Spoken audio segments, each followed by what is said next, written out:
Hi, I'm Rob Patz. And I'm Kristen Stanton. And this is the Rob and Kristen Show.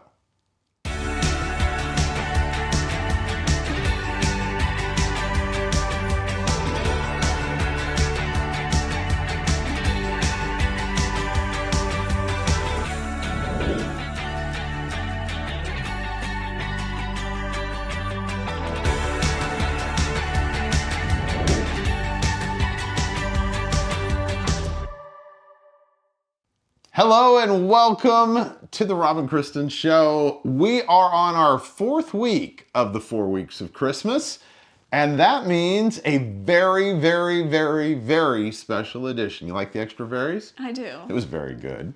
I thought so. I thought you might do fours because we're on the fourth week of Christmas. Budget cuts. Budget cuts. We can't afford that extra vary. But you know what you can afford? Here's the thing. Okay, I realize it. We're like just a few days before Christmas, or you might be even watching this on Christmas, okay? Yeah, okay, so you just said something that just made me feel like I was going to pass out. Well, it's gonna be okay. It always is okay.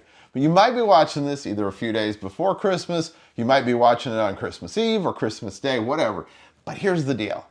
Christmas purchasing is probably over for you, right? No. No, okay. Well, not for us. But what a great way to start the year off with new pillows, slippers, and sheets, and all kinds of neat stuff from the great folks at mypillow.com. It's mypillow.com. Use the promo code ATV. Get yourself some new slippers. You know, we've had an unusually warm December here. It's been really warm. And so usually my rule is November 1st. I broke my slippers out for like 2 days and they're back in the closet. I still have a feeling they will get their good use with the winter still ahead of us here in Ohio. And it should be for you too. Go to mypillow.com, use the promo code ATV when you purchase. It'll help us. It helps Mike Lindell. He then knows where to spend his money, and it helps us too. So we appreciate it. You know what else is important? Because it's the Rob and Kristen Show. What's that? 5 things we think you should know. Ho, ho, ho, ho. Get it? No, ho, ho, ho.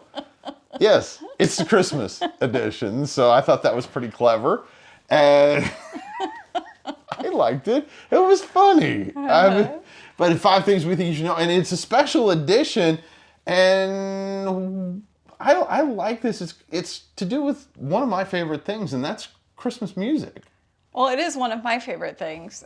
Music in general. Right. As somebody who sings and writes music, when we're talking about all of these things relating to Christmas and we were deciding what we wanted to do for the top 5, of course, you know, I really wanted to talk about music because Christmas songs in general play such an important role in the Christmas season for most people. Mm-hmm.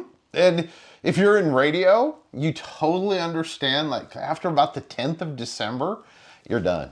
I mean, you've done it every day. And if you're a radio person out there, you're nodding. I got a chance, by the way, last week to be on a radio station in Lima, Ohio. And shout out to all the folks on the Fan.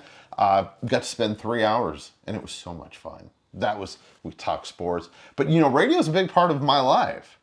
So I love the fact that the first of the top 5 for me involves radio. Mm-hmm. And it's really neat. You know, the song, Oh Holy Night, which I mean, you know, in fact, we've sung in church. I'm sure all of us have sung it in church a lot. But by the way, it was the first radio transmission. It was the first song to be played on a radio transmission. And it went a whopping 12 miles. I thought this was really interesting. I mean, of course, you know a lot about radio because that's what you did for a long time. And I guess you kind of still do. Still do, yeah. Still on a radio station. But it was really interesting when I was reading this story that this guy, he had to get investors to help build a tower, and nobody had ever done this before. And the interesting thing, he talked about there were people on ships that were his main audience because they had the radios that could pick up the station. So he started off with Oh Holy Night, and then he went into a Bible reading. Yeah, and I guess it was done on Christmas Eve. Christmas Eve. And what was it, the early 1900s? It was the early 1900s, yes. I thought that was so interesting. I had no idea anything about the origins of radio in general. And so reading that and hearing that it was Oh Holy Night was the very first really radio transmission, right? Yes, and it's just so neat. He played the violin. Of course, my dad was a classically trained violinist and played with several symphonies throughout Canada and the United States. So kind of neat on two different levels for you. Yeah. Thank you. That's what I was looking for, levels. Did you know that there's a technical difference between a Christmas carol and a Christmas song? So Oh Holy Night would be considered a Christmas carol. Did you know there was a technical difference? No, I've known of several carols, and I didn't know there was a difference. So am I going to have to, like, in editing, put a little drum kick there? Yes, there we go. No, but there is a technical difference, and I did not know this until I was researching things for the show. But there's a technical difference between a Christmas carol and a Christmas song. Now, I generally just call everything a Christmas song, but generally religious songs are considered Christmas carols, and non-religious songs are considered Christmas songs. So, Oh Holy Night would have been considered a Christmas carol. So, one of the... Which is good, because if it had been a Christmas bob... Yes. Just thought I'd share that. There's not going to be anything serious on today's edition. Yes, there will be. It's later in the show. No, but Silent Night, Christmas, the most popular Christmas carol, Silent Night. Of course, you know, growing up, we used to sing Silent Night as part of our Christmas Eve candlelight service. Oh, yeah, totally. But Silent Night was the most popular Christmas carol. It's actually been copyrighted recordings over 700 times since the late 1970s. So that's cool. I did not know that. See? Yeah, and that is by far the most popular Christmas carol, and it's twice as much almost as Joy to the World, which is the second most popular Christmas carol. Poor Joy. I can't have a serious conversation. I don't know. It's just like we went off the rails already. It's bad. But you know something else, though, that now that we know the difference between a song and a carol, that this is kind of cool, and this is great writing by my writing staff. Then when you were little, do you remember the song Rockin' Around the Christmas Tree? Love Rockin' Around the Christmas Tree. And congratulations, by the way. This is kind of a neat story. This year, the song hit #1 on Billboard. So congratulations. That is the neatest thing. But the cool part about it, it is also the song that has taken the longest to get to #1. And 65 years. It was, yeah, I was just getting ready to look down and tell, but it's 65 years that it took. See, that's determination. That's a long time. It really is. So this was a really neat thing. And Brenda Lee also now has the record for the oldest artist to top the Billboard charts. Really? Now, I did not read that part, so that was cool that you brought that up, because that's neat. I love Brenda Lee, by the way. If you hear that song, I mean, how can you like sit still when you hear that song? Yeah. I've had a lot of sugar already today. But I love that song, and Brenda Lee, it was always like, for me, it was a Christmas classic. It wasn't Christmas until you heard Rockin' Around the Christmas Tree by Brenda Lee. So it was just one of my favorite songs, and to hear it actually go #1 after they released the music video in November of this year. Yeah. Have you seen the video? I have not. I haven't either. So her original recording sold over 15 million copies. That was her original recording. And so that's a lot of copies. But did you know that the song that has sold the most copies? What that one is? I'm dreaming of a Oh, give me a minute. If you don't sing, I can concentrate. What? I'm dreaming of a white Christmas. Is that it? Whoa! Mind blown. Yes. White Christmas, Bing Crosby's version, written by Irving Berlin. The biggest song, the most sold Christmas single ever recorded. Bing Crosby's version. Over 50 million physical copies of his version have been sold. And the sales, if you look at the sales, including other versions of White Christmas, over 100 million copies of that song sold. 100 million. Like, my mind can't even grasp 100 million copies of White Christmas being sold. But, you know, that is of course, I love the movie White Christmas. But, you know. Definitely a holiday tradition in right. our household. And White Christmas was also written originally for the movie Holiday Inn. That was released, I think, in 1942. Such a cool movie, too. It is. Holiday Inn is just one of my favorite movies. Sophie and I watch it every year. It's like, and I know, and I'm going to get heat, but that is my favorite movie of the holiday season. Hey, you know one thing we haven't said? We're getting ready for number 5, by the way. But the one thing we haven't talked about is, listen, tell us your favorite either Christmas carol, now that we know the difference, or Christmas song, and you can find us on the app. Just go to the app, hit the contact. I will no longer just think you're emailing me personally, and I really get excited about those. And we appreciate everybody that emailed us last week. And yes, toffee bars are amazing for several people who call them different things. And we should have I should have printed that off so we could have talked about some other things that they call them, but had several people email us about those. But, you know, we've talked about everything else. But, you know, we haven't talked about the dude that slides down the chimney on the 24th. And we're not talking about me because I wouldn't do that. It's kind of dirty. Our chimney hasn't been cleaned, and I would... You'd get stuck. Whoa, I'm not that chubby. Wow. It just reminded me of that Christmas song. No, I know the width of our chimney. You'd get stuck. You don't have Santa's magical powers. So up on... I can't help it. I like to eat. Up on the Housetop, by the way, was written in 1864, and it is the first song to tell the story of Saint Nick, who was a jolly old man. We talked about Saint Nick last week. Do you remember singing that song when you were like in elementary school? Oh, yes. So I always That remember and Rudolph it because, the Red-Nosed Reindeer. Well, we had the little click, click, click. Oh, yes. You know? We thought we were like big time. Our parents would come. They would have that choir thing. Put us on those dangerous risers that usually somebody fell and broke something for the holiday. Or somebody in the back row, one of the boys would be like jumping up and down, trying to move the whole thing. Oh, that was probably you. It was me. Because I was also one of the tallest ones. So actually at the end, there is this true story. Second grade, and you didn't know this, I'm told the story.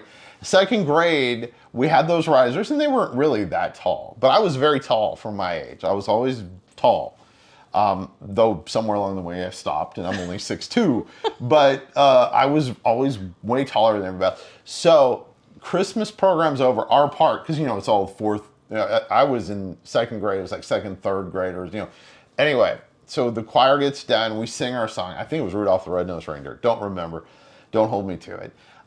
We had done, everybody else is supposed to, you know, you're supposed to go off, you know, they in rows, and the teacher tells you, you know, each take wait, and you walk off like that. Not me. No. Turn around, and all you hear is, I was wearing shoes, boots, because it was Minnesota and it was cold. I had cowboy boots on, which was when I used to wear cowboy boots because they were easy to slip on and off. You hear on the gym floor those shoes make this immensely loud racket as I jump from the third tier down, and all you hear is, "Robert?" It's my mother. So I that am not surprised. that is my story of how I made an impression in second grade. There was a cute girl. Of And I course, wanted you're to trying to I impress her. wanted to impress her. She had a Holly Hobby dress on. Do you remember the Holly Hobby dresses? I don't know. Holly Hobby dress. They were, if you're old enough to remember, you I was remember. not You old weren't. enough No, to you weren't even remember. alive yet. Wow. This went dark now. Anyway, so that was my big thing, and I remember that song, and it's we love doing this stuff, and we hope you can tell. But tell us your favorite Christmas carol or Christmas song. Also, you can still send us your recipes. We'd love to see them. And just contact us. We got a lot of cool stuff to come on today's edition. We do. In fact, we're going to get cooking in the kitchen with Kristen. I just like saying that. We're And gonna, it's a very, very special edition, so make sure you stay tuned. Welcome back to the Rob and Kristen Show, and we are here in the kitchen with Kristen with our very special guest, my niece, Sophia. Hey, Yes. Sophia. Hi, Tissy. It has been so much fun every year around this time. Sophia Yes. comes for a weekend, and we make cookies, and we go to Build-A-Bear, and we Yes. go Christmas shopping. We do all kinds of fun things. So today, we are going to be making some cookies that are special to us. Yes. So what's the first kind of cookie that we're going to make here? We're making gingerbread cookies right now. And I noticed that it kind of matches your apron. Yes, it does, actually. So do you remember when you were really little, we made gingerbread cookies? Yeah. What do you remember the most about making the gingerbread cookies? That I didn't really make them. I let you make them while I watched the movie. And then we tried to frost them with colored frosting, and it got all over the place. But it was fun. It was fun. And so now, since we all have always made gingerbread cookies, we are going to make some gingerbread cookies today. Yes. So, well, we're going to get started. So what do we have? What do we have to do first? We have to... Cream the butter and the sugar, right? Yep. All right, so let's put the butter and the sugar in. You want to grab that sugar behind me? So we've got a stick of butter. We have a half a cup of sugar. And if you just want to set this off over here. Okay, and we are going to get that all mixed up.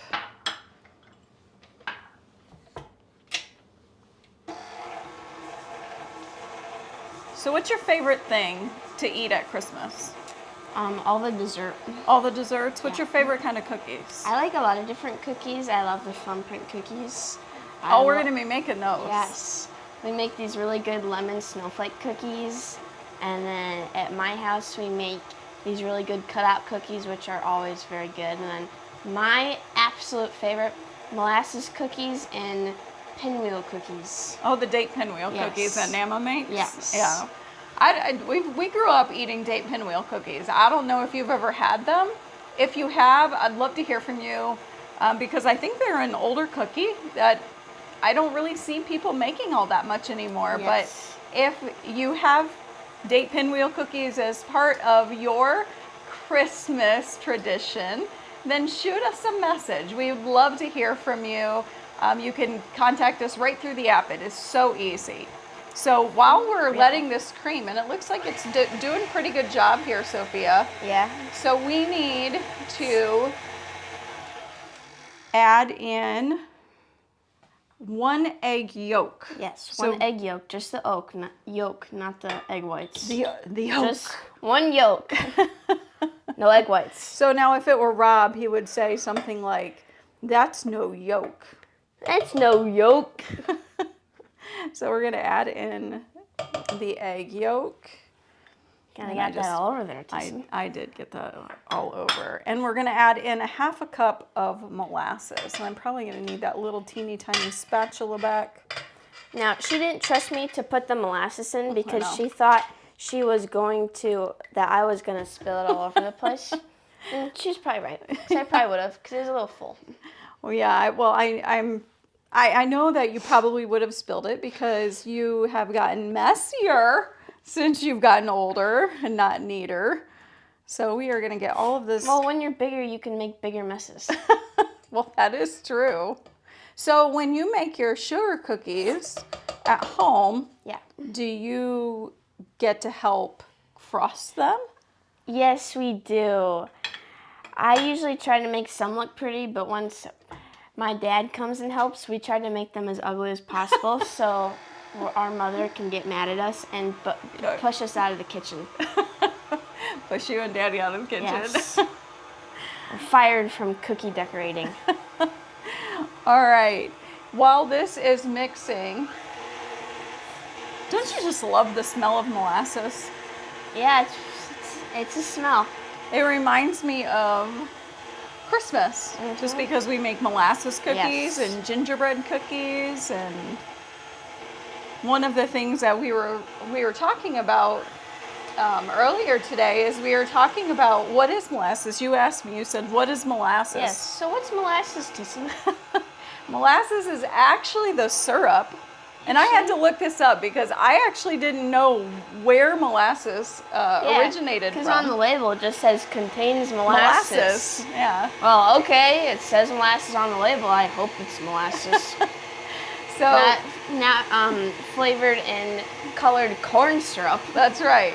So molasses actually, and I'm sure most everybody else knows this, but molasses actually is extracted in the sugar making process.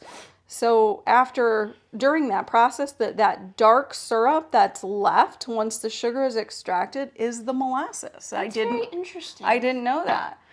Do you remember who I told you was credited with starting gingerbread cookies? I do not. Would you like to share? Queen Elizabeth I. Yeah, I knew it was a queen. You're not done with school yet, so you shouldn't forget things this quickly. We don't learn stuff. You don't learn stuff, I'm sure you do. So, but one of the things, Queen Elizabeth I was actually the one that was credited with starting the gingerbread man cookie because it was created for and decorated for some dignitaries that were visiting her court. That's And pretty cool. so after that, it kind of caught on, and well, here we have gingerbread cookies, gingerbread men that are now a tradition for Christmas. Yeah. So we are adding to our molasses mixture, we are adding 2 cups of flour, a half a teaspoon of salt, a half a teaspoon of baking powder, a half a teaspoon of baking soda, a half a teaspoon of ground cinnamon, a teaspoon of ground cloves, a teaspoon of ginger, and a half a teaspoon of ground nutmeg. And so we're adding this a little bit at a time because it's super thick. And so we want to make sure that it gets good and mixed up in the process of And mixing. don't do what I did one time. I poured all the flour in at the same time one time with a different cookie recipe, and it went poof all over the place. Magic fairy dust, right? Yep. And I was in trouble. So what's your all-time favorite Christmas tradition? Do you think? Probably coming to your house for the weekend. It's fun. We get to It do is lots of fun. fun things. Watching Christmas movies and making cookies Yes. and Watching Christmas movies. lots of Christmas movies. Yes. Well, we were talking about earlier trying to figure out how many years you've been doing this. And you told me yesterday you thought it was 13? Yes, 13 years. And that's not much less than you are old. Yeah. So you've been coming for a while. All right, do you hear that?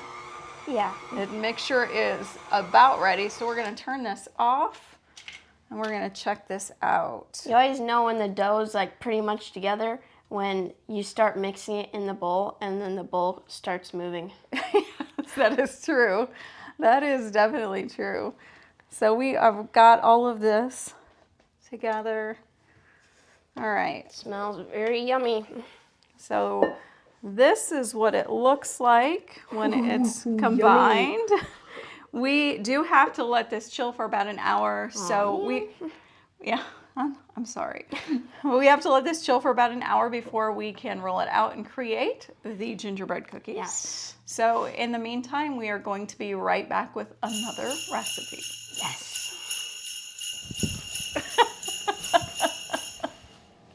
And we're back. We are going to make one of our favorite cookies. And these are Thumbprint cookies.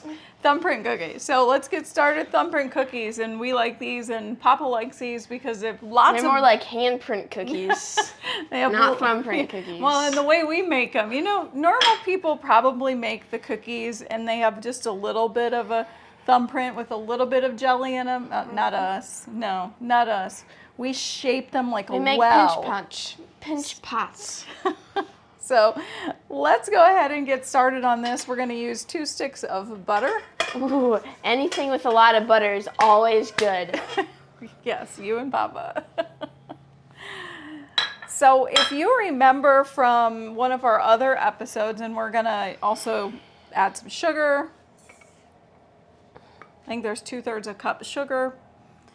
And we're going to get this creaming. If you remember from one of our other episodes, we talked about Sophia. Rob and I talked about Sophia and her golf.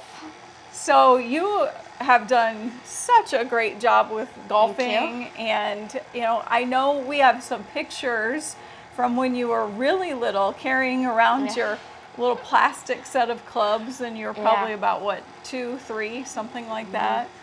So when did you really start playing golf?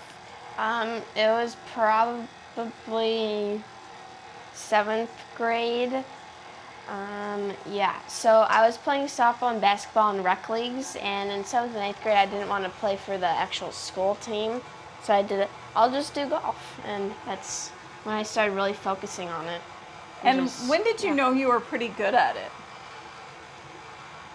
Do you remember one day just going, hey, this is something I'm pretty good at? Like you had last tried, year. So you tried basketball and softball and you decided you liked golf better. And so then when you were a freshman, you tried out for the high school golf team. Yep. And you did really well even as a freshman. You made the varsity team and #1 on the team. And you won some awards. And then this year, as a sophomore, you went to States. Yep. So tell us a little bit about that. States or high school season. Whatever you want to tell us about. We're adding almond extract. Yes. And so basically, I was playing, so it goes like sectionals and then districts. So at districts, it's basically 2 players that are not on the team that's getting qualified for states get to go. And then there's 2 teams that are qualified to go. And I came in, I did not play that great that day. I came in the clubhouse, and I'm like, there's no way I'm going. And then one of the girls had a bad couple holes, and then I got in, and my whole team was like really excited for me, and it was really cool. And so then you ended up playing at state in Columbus, and you did pretty well. You did pretty well, and your boys' high school team won. Yeah. And so you want to play college golf, right? Yes. We're adding flour, 2 cups of flour. So do you know where you want to go to college? Not quite yet. Someplace south that's Division 1 or 2. But it'll be fun regardless because that's something that you want to do, right? Well, that'll be good. And I know Sophia here would love to someday play on the LPGA. Yes. And so, we're rooting for her. To someday we'll be out watching her and we'll be following her around. And hey, if you stay tuned on Abundant TV, you might see some golf tips with Sophia later and next summer when she gets back out on the golf course. And she's going to be starting a YouTube channel talking about some golf. So if you've got kids that are wanting to learn how to play golf, we're going to tell you how you can find all of that. So we are getting this all creamed up. We've got our oven preheated over here to 350 degrees. And when we get done with this, I don't know, this is really not that much different than in the kitchen with Rob. You know, I'm trying to do something and he's clowning around. Yeah, this one, it's pretty good. It's a little bit thicker than this one. So what kind of jellies do we have here? We got many different kinds here. We got wild cherry, we got apricot preserves, blackberry jam, and red raspberry jam. So what's your favorite one? Well, the apricot's classic. Everybody loves that. I like that one. I like the red raspberry and the cherry. I like all of them. So we have found through the years, because every year this is a thing, we try to find different kinds of jam, and we find things that we really like and other ones that we don't That really. are not that good at all. Yeah, like we tried grape jelly one year, not good. We tried strawberry jelly, not good. It was okay. So one of the things that we found is apricot preserves usually does pretty well. It's because it's thick. Yep. And so when it goes into the cookie, then it is a little bit thicker. It doesn't run over the edges. Right, and usually because we put so much jelly in our little pinch pots, it overflows and gets baked onto the cookie sheet. Yeah, and we don't make these tiny like most people do. Most people make thumbprint cookies really tiny. We don't. All right. We're not exaggerating either. No, we are not. All right, so we've got clean hands. Yes. And we are going to go into our dough. Yes. Grab some dough. Love touching stuff. So when Sophia was little, she used to sit here, and I don't know how long she was rolling one thing of dough. I probably had half of the cookies rolled out, and she'd be sitting here doing this, staring at the TV, watching movies. So you see how she's doing that, how she's getting... It's kind of hard making with a well. fingernails. Yeah, she's making a little well there. And You're then gonna we're let gonna me do this one? Yeah, I'm gonna let you do as many as you want to. Okay. And then we're gonna go through and we're going to, we usually try to, you know, equal opportunity with all of the jelly. But some jellies are favored. So- Whether it's the Some are. color or we want to make a pattern or Yeah. whatever we didn't make most of. And so we're gonna, when we do this here, we are going to put them in the oven, and we'll end up baking them for 18 to 20 minutes, and then while Not we're in the microwave though. In the oven. in the oven, that's right. Not in the stove either or the dishwasher. And we, once we bake them, while we're baking them, we usually will make a little bit of a glaze that we're going to put on top of it. And the glaze is just simply milk and powdered sugar and some almond extract. Now, you can use, if you don't like almond extract, you can use vanilla. It does change the flavor just a little bit, but hey, you know what? Nobody eats it for the almond extract or the vanilla extract. You eat it for the jelly. And the shortbread type cookie. You're doing a great job on there. Oh, thank you. So she's definitely doing a better job than what I would do. One of the really important things though is creating the well so that the jelly doesn't overflow. And it will anyway if it's too runny. And that's one of the things that why we like the preserves so much is because Thicker. It's thicker, and it won't necessarily run over the side as much, but it still will a little bit just because we put so much in it. So I'm getting a workout. I'm almost sweating here. It's hard work making these wells here. Whew. All right, so we got a couple more that we need to roll out. Did you just move that? Yeah. I'll move it back. You can keep it there. It's closer. I was putting it there so you wouldn't have to reach over the ones that were done. Yeah, you know. Well, you don't care. It's No, all I right. don't. Whatever you want to do. So you have your Christmas shopping done yet? No. I don't either. Do you have your Christmas shopping done? No, I How don't. much have you gotten done? We're not going to talk about how much I don't have done. I do have some of my Christmas shopping done. I have more of my Christmas shopping done this week than what I did last week, but it's a little bit scary because 9 days until Christmas. From not on Tuesday. Yes, by the time the show airs, we're talking about Less than a week. And I'm sure by then I probably still won't have as much Christmas shopping done. Panic mode. I am, definitely in panic mode, full-blown panic mode. But I am taking a couple of days off from work next week just so that I can hopefully finish my Christmas shopping. I don't even have all of my decorations up yet in the house. Not even all of my, the Christmas decorations are up. I don't have anything wrapped, nothing. So it is going to be a little bit of a last minute, and I don't like to do that. I love to have everything decorated early. I love to have my Christmas decorations up. Not us. We like to decorate on the 26th of December. And then take it down in June. Yeah, well. Christmas in July, but you can do There you Christmas go. in June. There you go. No, but we celebrate our Christmas after Christmas. Our family does, because that's when we can all get together, and that's what's important, is spending that time together as a family. And so one of the things that we always do as a family is, oh, there's our clock. Okay, don't hit me here. So one of the things that we always do as a family is we have a brunch. My mom and dad make most of that. I don't know why I'm trying to talk here. So she's clowning around.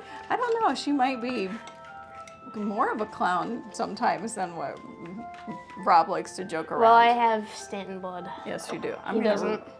Reach through here. I'm gonna grab a couple of these. Hey, you stole mine. Uh-huh. It's on my side. Ooh, this one's running. So we are going to, See, look how much I put. Yeah. yes. Well, because, you know, this is what it's about. It's about the jam that's in the middle of it. And I guarantee you some of these are gonna run out, but that's okay. And the best part of making cookies or any kind of baking, especially Christmas cookies, you get to do taste tests when you're done. Yes. Yes, definitely do taste tests. Oh, no. Good job, Tyson. You failed. That just kind of slid off the You were spoon there. not clutching that up. All right. Get off the spoon. See? You get after me. All right. And I've got a big chunk of jelly right there. You could lick it off the table. So this is blackberry, this is apricot, and what she's using right now is the red raspberry, and the first one is wild cherry. So, well, I guess she was using. Yeah, I did a pattern. She was she didn't do it like I did, so. I did it fancier. You did fancier. All right, you ready? Yeah. Let's pop these in the oven for 18 to 20 minutes. I'll snack on some jelly while we're waiting.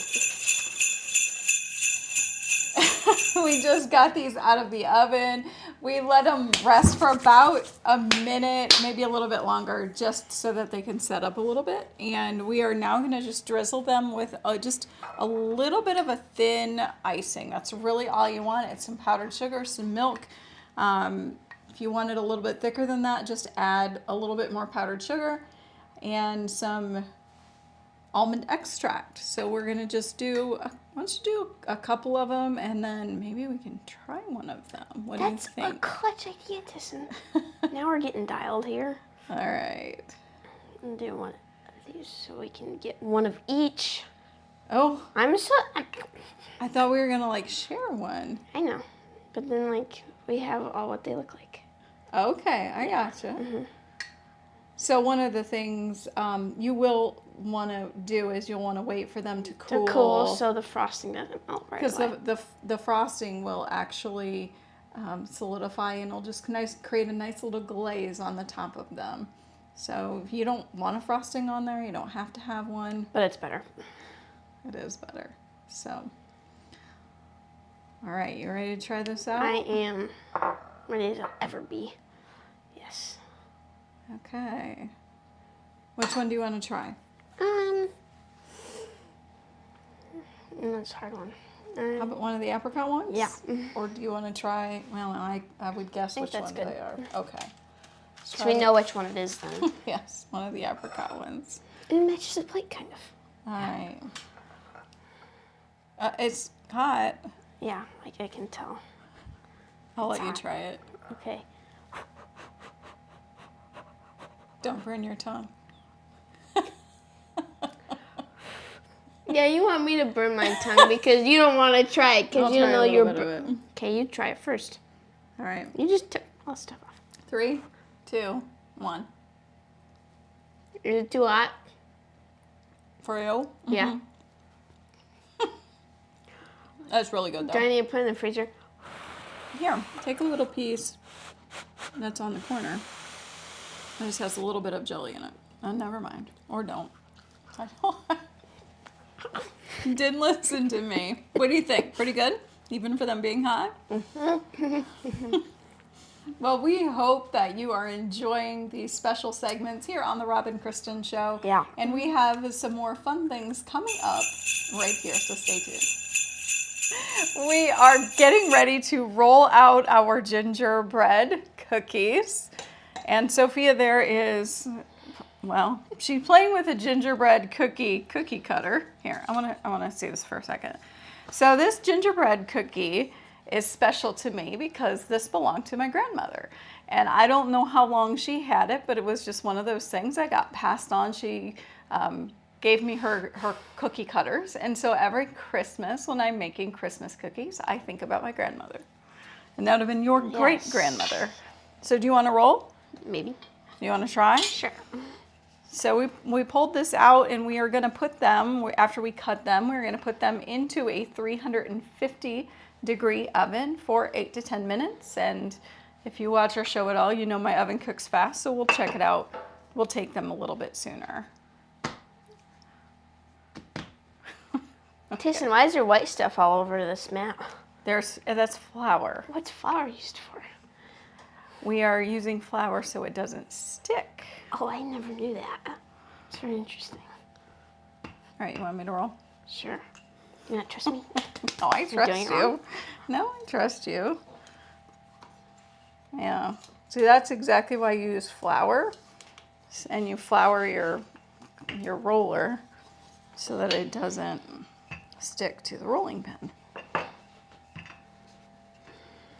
So are we going to decorate these cookies or not? Yes, we have some frosting. Yeah, we decided we're going to maybe do a little bit of frosting, but you know, we'll see. Do you like your gingerbread cookies thicker or thinner? I don't know. You don't know? Okay. Why don't you go ahead Thicker. and cut into that.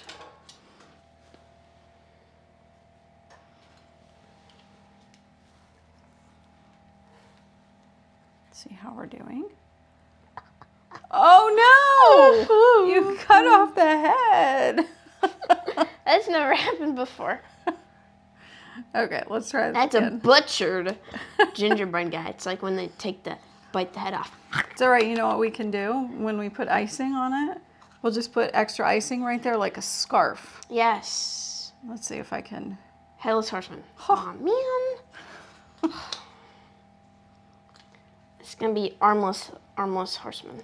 Oh, I went into the other one. Whoops. Kind of reminds me of those earrings though that you saw earlier. Yes, with the bite marks on it. The bite That was mark. pretty fun. Yeah. Go up That was more. cute. Yeah, Like go that? up more. Well, no. You're going Right to cut there. off the foot. No. Okay. All right. I don't think we're going to get any more out of there. So we're going We to, are either. we are going to put these into the oven for 8 to 10 minutes. At what temperature? 350 degrees. I think you already said that. We did. It's always good to repeat stuff like that though. Yes, it is. Because I forgot. So I can't be the only one that forgot. All right, thank you so much for joining this segment of the Cooking with Kristen. And we want to, Sophia, is there anything that you want to say to our audience today? Au revoir, bon voyage, adios, sayonara, see you later. And Merry Christmas. And Merry Christmas and a Happy New Year. And we are back in a clean kitchen. I want to thank Sophia for stepping in for me and being Kristen's co-host Which, you know, the bad part about that was Sophia got to try all the cookies and I didn't. But you didn't really lose anything as far as comedy because she was No. awesome. Thank you, Sophia, for being a part of our special Christmas edition. You of did the- awesome. And you know, right here in front of us is a couple of the thumbprint cookies. And then also the gingerbread man. The last time that we cut at the end of our cooking segment with that one, we were just putting him into the oven. So this is He's what done? Sophia did a great job decorating, and I'm gonna be excited to try them at Christmas. At Christmas? We can't, not like right now? Oh, come on. Oh, we gotta save them for Christmas. Okay. Well, that's a bummer right there.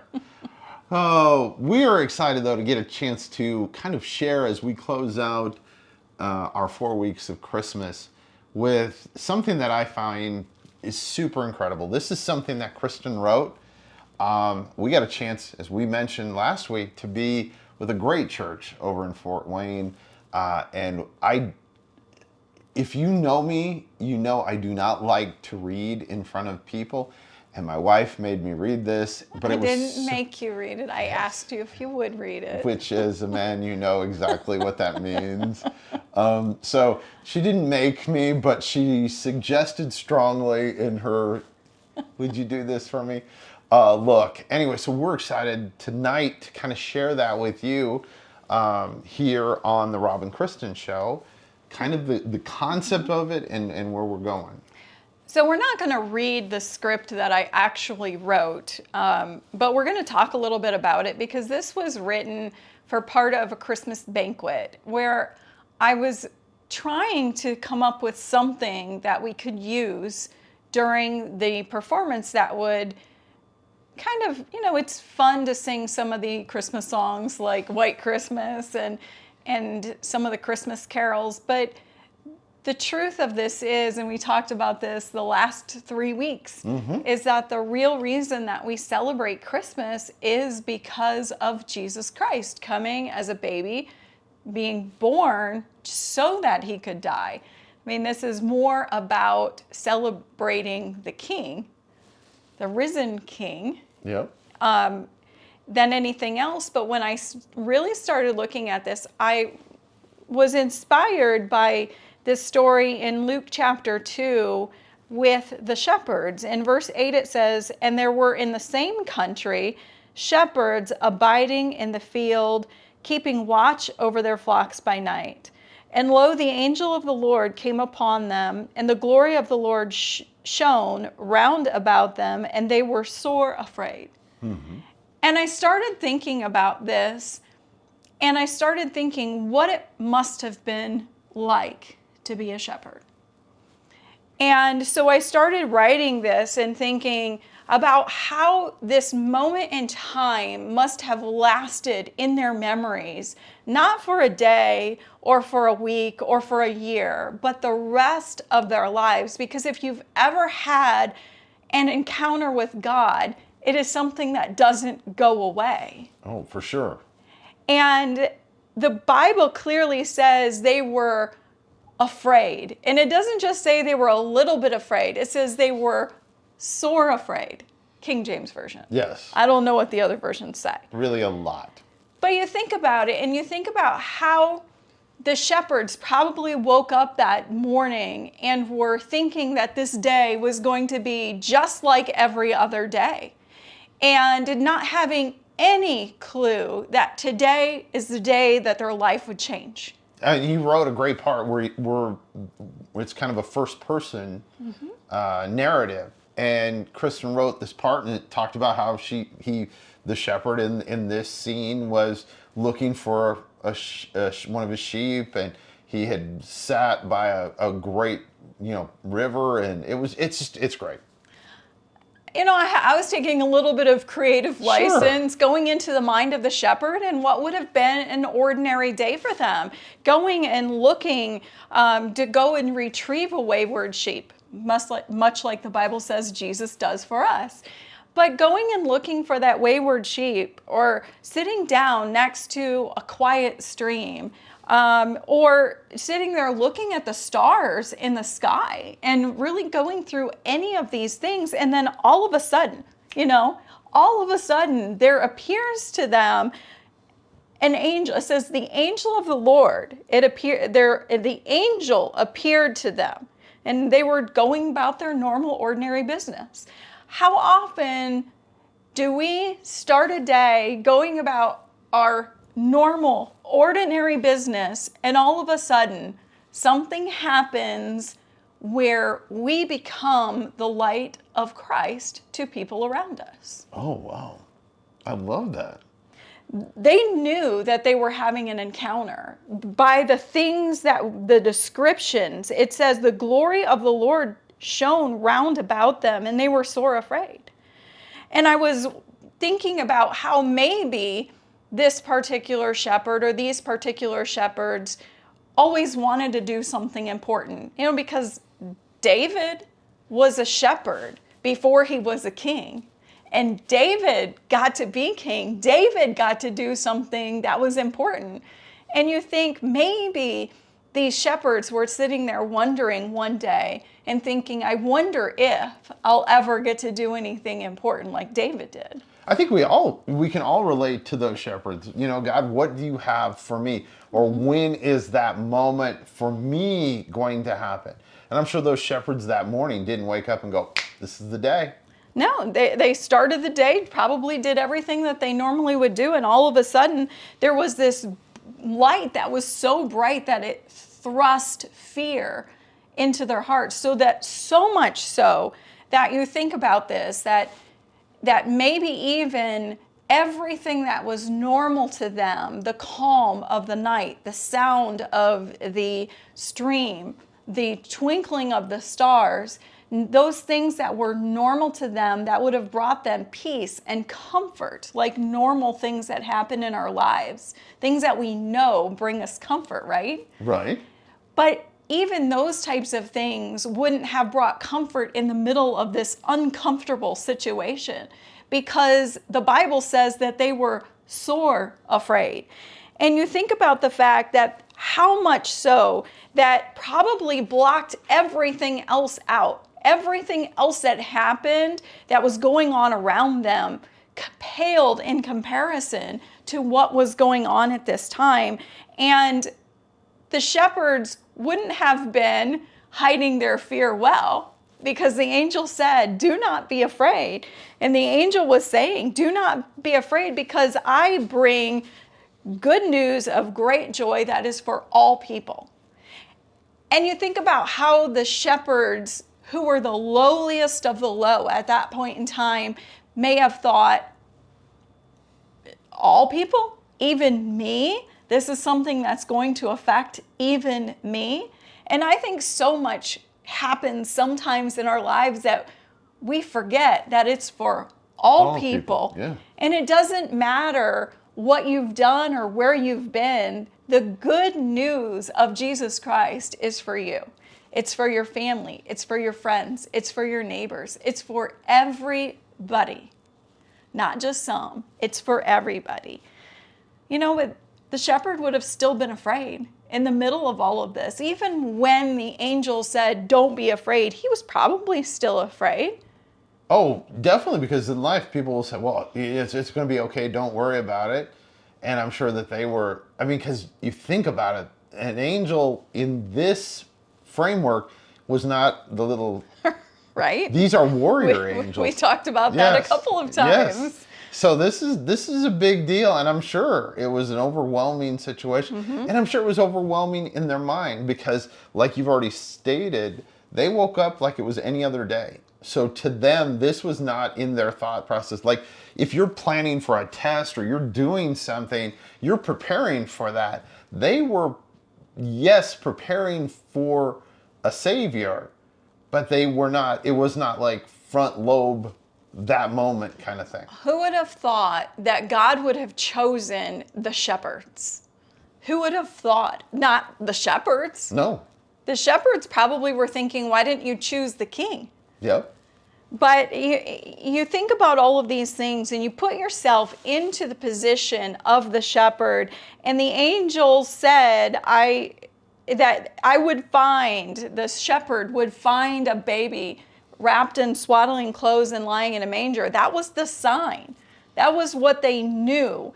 And then it said, and suddenly with the angel there was a great multitude of heavenly hosts singing glory to God in the highest, and on earth peace and goodwill toward men. And this is, I'm getting to the end of this because I want to point this out. It says that in verse 15, it says, it came to pass as the angels were gone away from them into heaven, the shepherds said one to another, let us go now, go even unto Bethlehem and see this thing which is come to pass, which the Lord has made known unto us. Maybe they shouldn't have left their flocks, and maybe there was a conversation, should we leave our flocks? But they decided they were going to go, and they weren't going to wait, because they knew this news was so important that it was going to bring great tidings of joy to all people.